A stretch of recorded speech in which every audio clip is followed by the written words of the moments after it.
Shall we record me? Oh, okay, and I just hit... It's already gone. It's already gone. Okay. All right, so this is going to talk about reckless love and the fun things that you can do with it. So it's really important to remember that in the verse, there's a lot of sonic space, which is just something that indicates, or not indicates, something that illustrates that there's lots of different things that could be done. So sonic space, you've got like that really long, drawn out there, because that's what it does. But you also could go...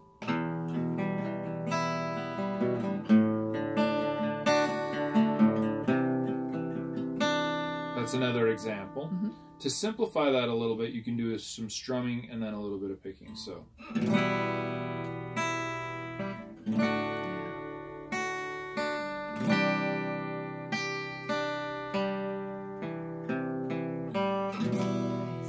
One, two, strum. Remembering that, it's a chord, so it doesn't really matter what you pick. It doesn't have to be a structured arpeggio at that point. It can just be, it doesn't really matter what you hit, So then in the verse, it's going to be nice and mellow. So I'm going to show you the transition on the last the last line of the verse into the chorus. And for the record, I know this isn't how you hold a guitar, but this is comfortable. Okay. Okay. So it's going to be, before I took a breath, you breathed your life in me. You've been so, so kind to me.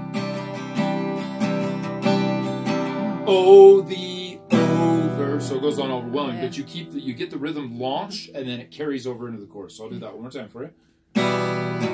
You've been so, so kind to me. Oh, the overwhelming, never-ending, reckless love of God. And on God gets a G, that's easy to remember. Okay. Of God. Yeah. Oh, it chases me down, fights till I finally leaves the 99. Is that other G?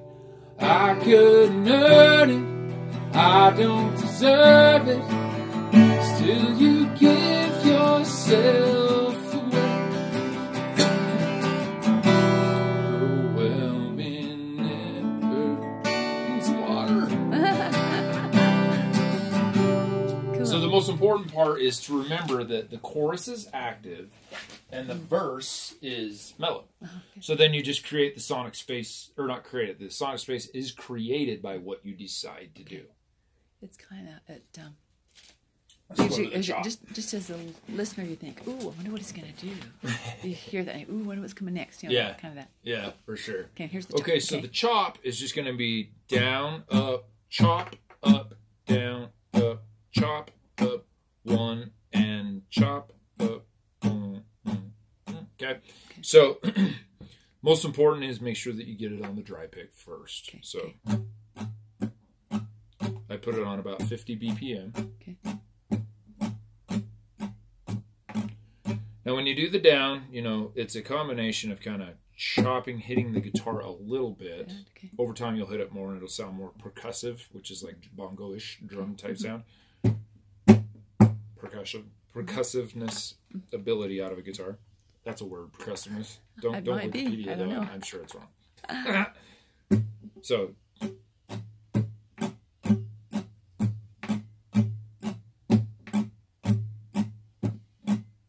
Make sure you can do that really well with the dry pick before you start trying to do a chord progression. Doesn't really matter which one you do. We'll do G, D, or G, C, D, C. Oops.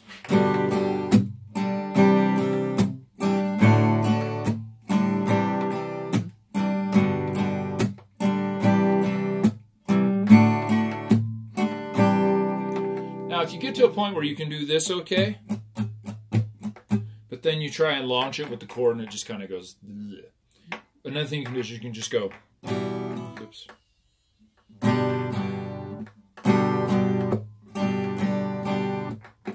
So I'm just literally just muting it.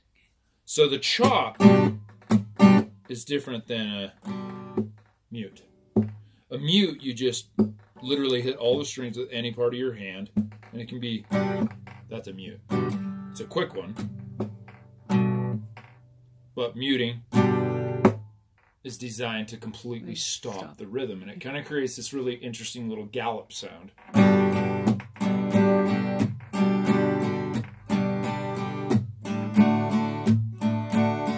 Or you can go, so this is a mute, this is a chop. Okay. It's very gentle. And muting is also very helpful when you're trying to break up rhythms and stuff like that. Like, let's see. Sometimes when I focus on it, I'm like, oh. Yeah, exactly. So you can use that, but the down is ultimately what we're after.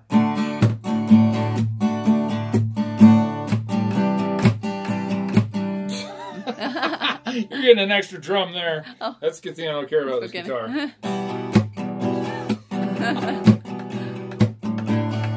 Well, I might be onto something. Check it out, my cross is hitting right here. You could be a one-man band, huh? Yeah, but like a... You got the one-man band there. You got your, yeah. Okay, so that's pretty much it. Okay, remember too that it's really important to, I'm sure you've already got it, but memorize this. This is so easy, E minor, and then on the chorus it's just. And then just add the G to it. Okay. Yeah. Because when you take your when you're looking at the page all the time, it takes some of your brain power. So if you don't have to look at the sheet music because you know the chords, it's that much easier. Okay. So, all right, over and out. God bless. Okay, very good. Then what I'll do is I'll upload it to YouTube and send you the link.